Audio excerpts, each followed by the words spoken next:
Media, your humanitarian broadcast. Welcome back, and we definitely inspire you this afternoon with a gentleman that has definitely come a long way, and his name is Bruce Diale. And I did give you a little bit of a bio before we had that technical glitch, but I'll tell you something. I think our internet gave up because even that inspiration went like right through the roof. So let me introduce you to Bruce Diale. A very good afternoon to you, and thank you so much for joining me on the Nafeesa Dangor show. You got that internet going as well, hey? You're definitely an inspiration to all of us out here as well. A very good afternoon.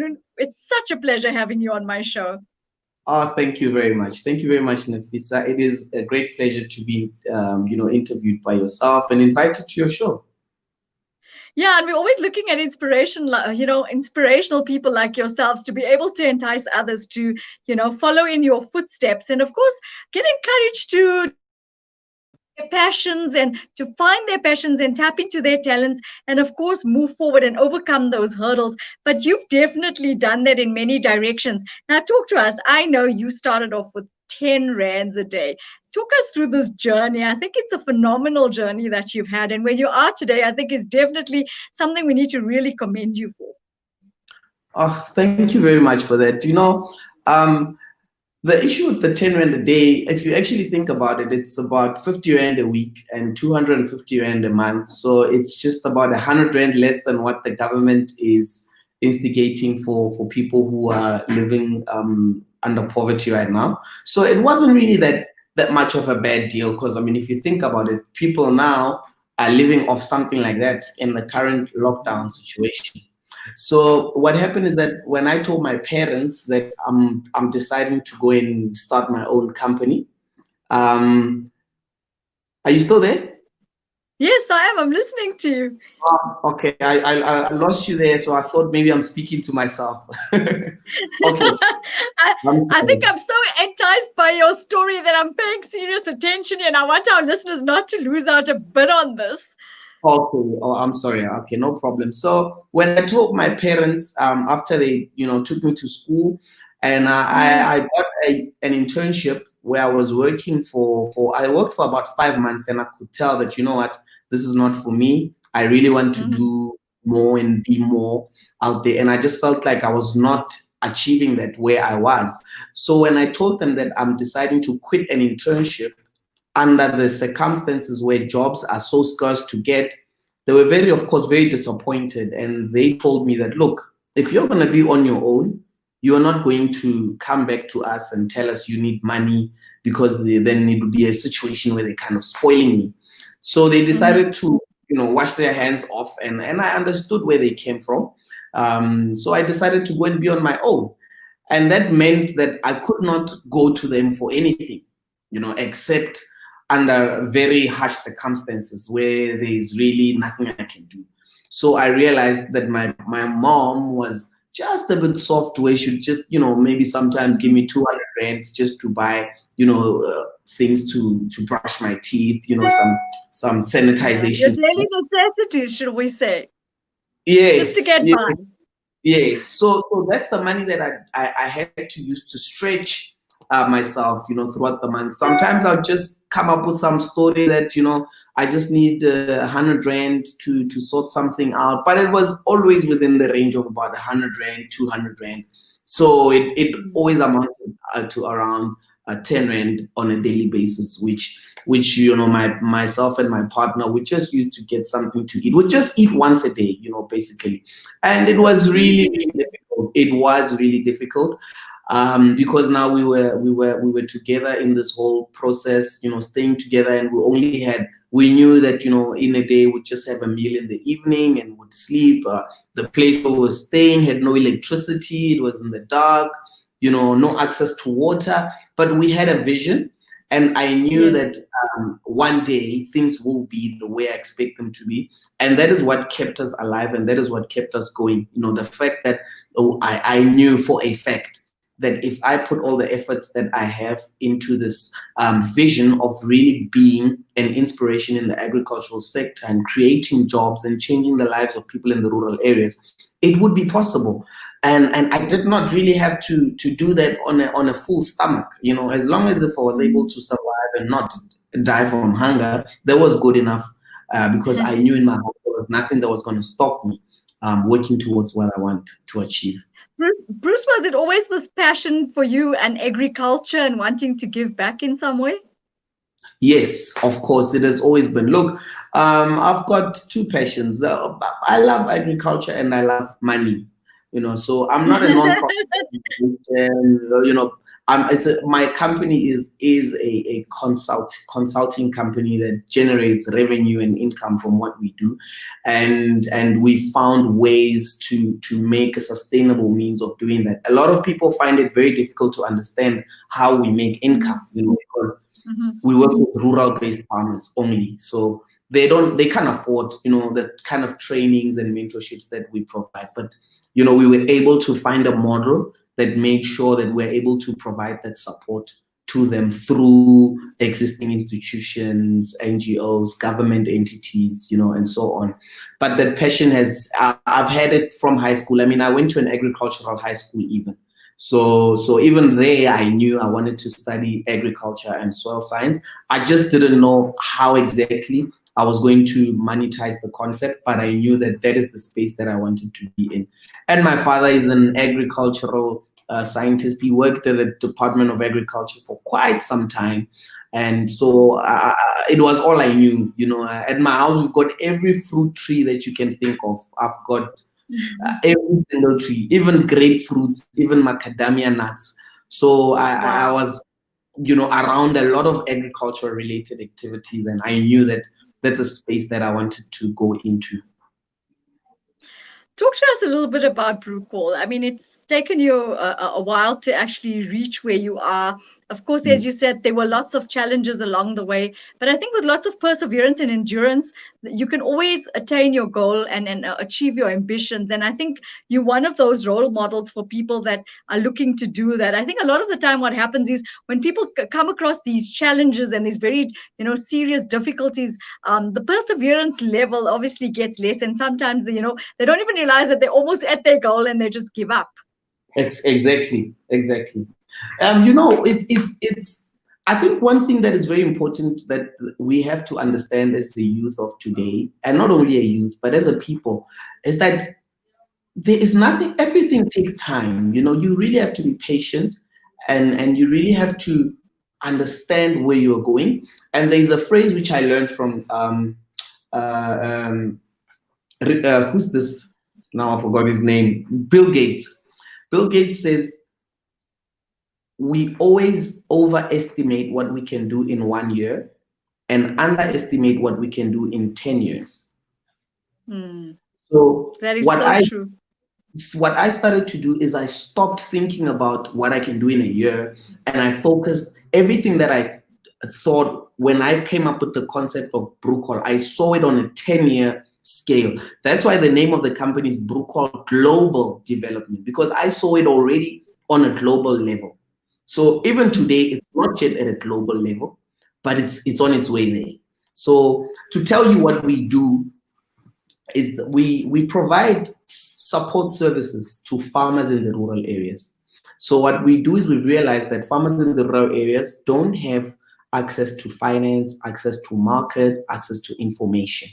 So we've built a company that is accredited with CETAs to provide training to these rural-based farmers, and we've come up with innovative concepts that makes it easier for them to plant under the current circumstances, which is the garden, the tower garden, which we use. That is a tool that fights food insecurity in the rural areas and helps farmers to be able to plant with less water and so on. So our company is focused on innovating the rural-based agricultural landscape and providing support services. We are currently working on getting our own license so that we are able to provide funding as Brucol, being able to provide funding to these farmers ourselves. So that's where we are with the concept. And so far, we've provided training to more than 1,000 learners in the rural areas. I think 70% of that is young females, and 90% of the people are all youth.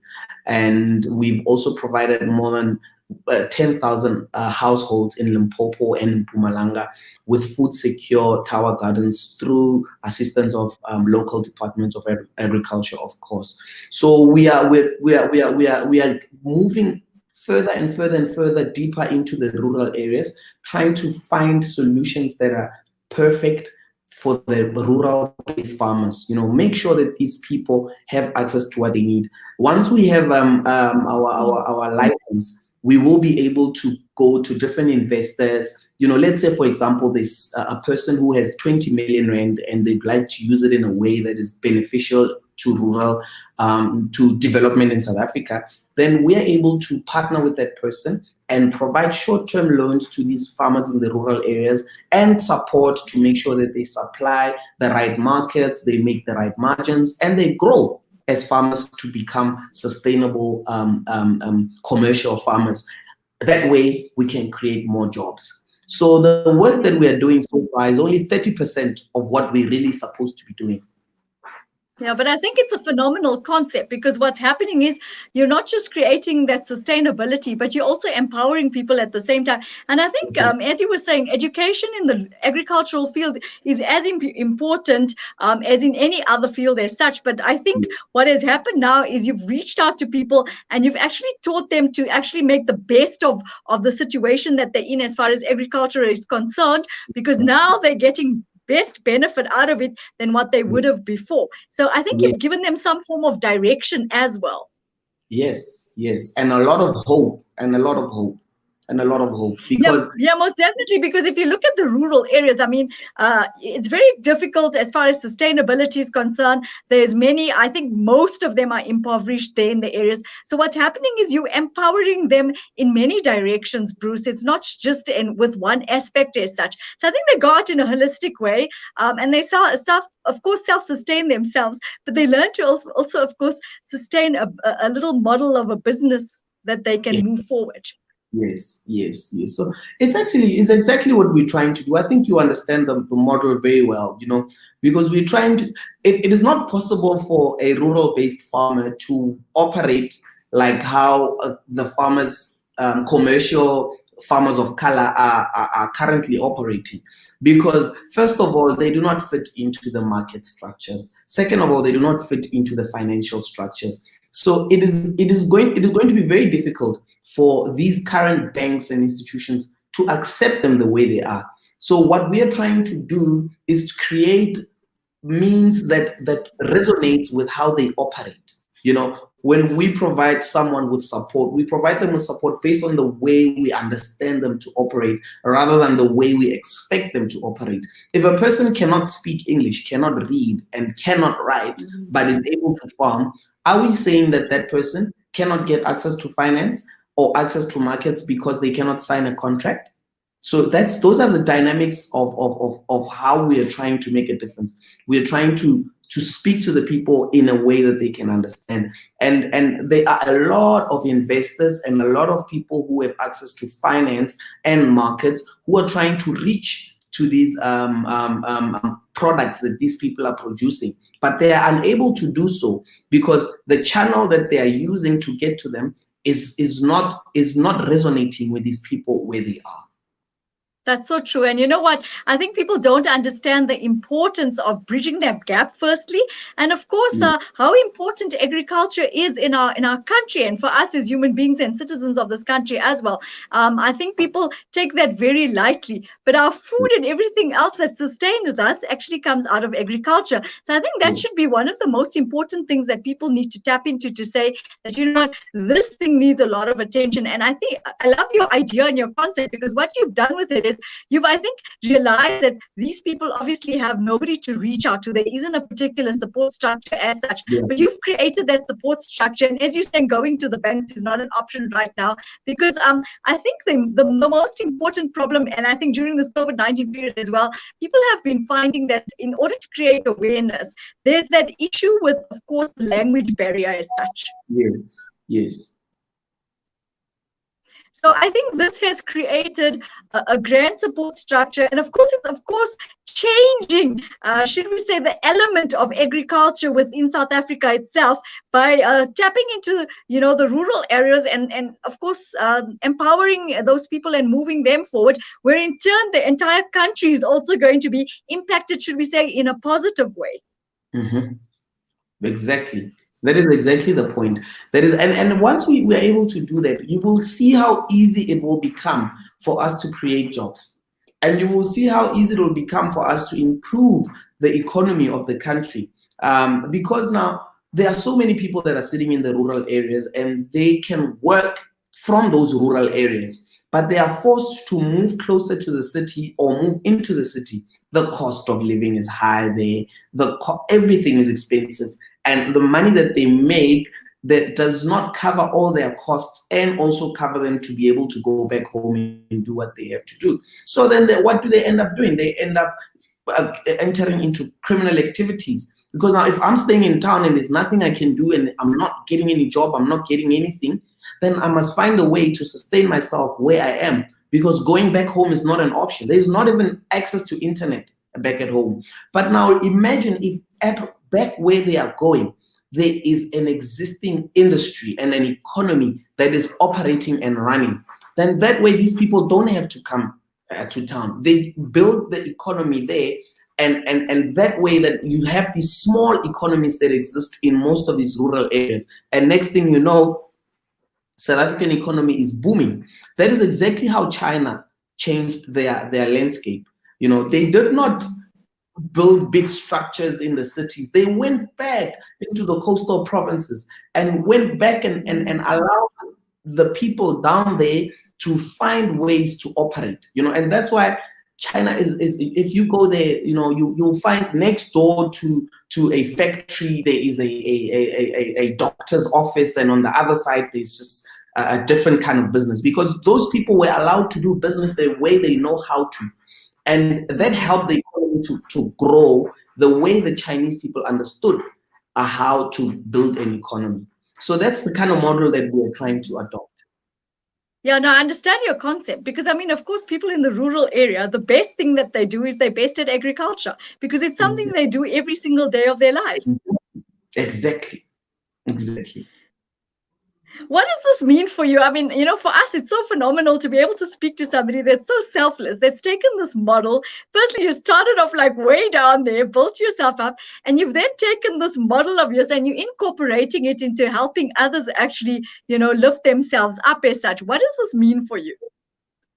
I think it's a very, from a self perspective, I'm a very purpose-driven person, you know, and I think my purpose, as I have identified it, is really to make a difference in the lives of people in the rural areas. I am from a rural area myself, so I know how difficult it is for the people there. I understand and I resonate 100% with their characteristics and their challenges. So I just felt that the solutions that exist in our country and in Africa as a whole are very modern and urban related, you know, and most people who are really going back to the rural landscapes, there is a very, very powerful agenda which they are running, which most of the time has no resonation to really making a difference in the lives of those people. So for me, it's about the fact that I'm a highly, highly, highly purpose-driven person, and my purpose is to make a difference in the lives of other people. And I had to find a way to monetize that, you know, because that's something that a lot of people struggle with. A lot of people have a heart to make a difference in other people's lives, but at the same time, they have desires to drive nice cars, to have beautiful house. So what do they end up doing? They start a non-profit organization, and all that money that is being sent for the purpose of helping these people, they see it, but automatically they also see a solution to their desires. And then that ends up leading them to misusing those funds for themselves and not actually making a difference in the community. So it is very important for people, everybody who's listening, always find a way to monetize whatever it is that you really want to do. A lot of people have brilliant ideas that can make a difference in the world, but they don't have a way to monetize that. And because they don't have a way to monetize that, the approach that they end up taking, if it is not generating income for them, they end up giving up on it. If it is not generating income for them, they end up taking the income that is generated for the difference and taking it for themselves. And that creates a problem where it hinders development and growth. So it is important that when you are purpose-driven, to understand that you have to look out for yourself first. And whatever model you come up with must be in compliance with rewarding yourself properly and legally for the difference that you make in those communities. That is so true. And you know what? It's so nice to see you having won a few accolades for your work. I'm sure it gives you that sense of fulfillment. But as you were saying, you're purpose driven, just like how we are here at Salam Media. So we understand fully. But what does it mean for you being part of that top 30 with Forbes? Because I know that was one of your ambitions. Yes. Look, I think it's one of the most powerful ways of validating what I'm doing, because when you an entrepreneur, there is actually nobody who owes you an explanation or a compliment of some sort or anything whatsoever. So sometimes you're so much in the dark that you're not sure if what you're doing is really right and if the approach that you're taking is really taking you to a place that it will make a difference in the lives of people. So making it on a Forbes list, for me, from a very early age, I knew that if I start what I'm doing and I manage to make it onto this list, then I will know that for a fact that I'm on the right track. Because for the past 4 or 5 years, I knew what I was doing, and I knew deep down inside that yes, it is good. But I needed someone or something to say to me that best believe what you're doing is what the world needs. And I knew there was no better platform to validate that than Forbes. So I told myself very early that I really want to make that list. And when it happened, I was so touched and very inspired by myself, and I knew then that it doesn't matter what anybody else says. I know that I'm on the right track. So it is very good. And also for the publicity, and not only publicity, but how people view you after that, they start to take you more seriously, and they start to understand and see your vision the same way you see it, because it's not easy for people to see your vision the way you see it. Even my own mother, I mean, for the past 5 years, she just always felt like, my boy, you need to go back to work. You need to go back to work. Please wait. I'm telling you, this is gonna pay off. So when I made the list, then it was at that point where she came back and said, you know what, now I understand and I believe in what you are doing, and you have my full blessing. Wow, so you can imagine how many other people feel that way, even if they don't say it. That is so true. Yeah, and I think you've definitely created this role model for people in the agricultural field. I mean, of course, for all of us as well, to say, you know what, you can do it. Because I mean, I look at 10 Rand a day and I think to myself, my word, how on earth did you do this? And your story is so phenomenal. You're definitely inspirational, I think, to everybody. What message do you have for our listeners this afternoon? I think the most important message that I have different experiences on different weekly basis, and I try to write down everything that I experienced that I can share with people. But the most recent experience which I had, which I found to be very interesting, which I can share with people, is take initiative. There is so much power in taking initiative that you will not believe it. And I'll give an example. This is for the listeners.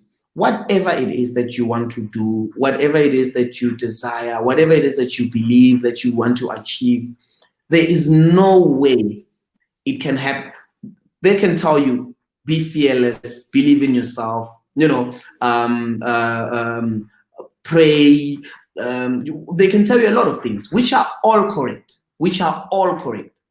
But you can achieve what you want to achieve, even if you're still fearful, but you believe in yourself, you can still achieve it. But there is one thing that if you do not do, no matter how much you implement everything else, it will not work, is initiative. If you do not take initiative, nothing that you say will ever come to pass. So my message to everyone who's listening is please take initiative. If you want to become a supermarket, just start selling one item and take it from there, and just take initiative. That's the most important thing that I've learned this week. It has taught you that, hey? Yes. Definitely. There are some Definitely. I think that's what gives you direction as well. Yes. Being able to take initiative does indeed do that. I mean, there's a project which I was sitting at home and waiting for a response until the day when I just decided, let me just go and see these people, go to their offices and speak to them and tell them I'm waiting. And when I went there, I realized they did not understand my concept. They did not understand my proposal until they said, okay, just explain properly what this is. And immediately after doing that, they bought on, and they came on board and they said, let's sign a contract and let's get something going with this. So I realized at that point that had I not taken this initiative, I would have prayed as hard as I could.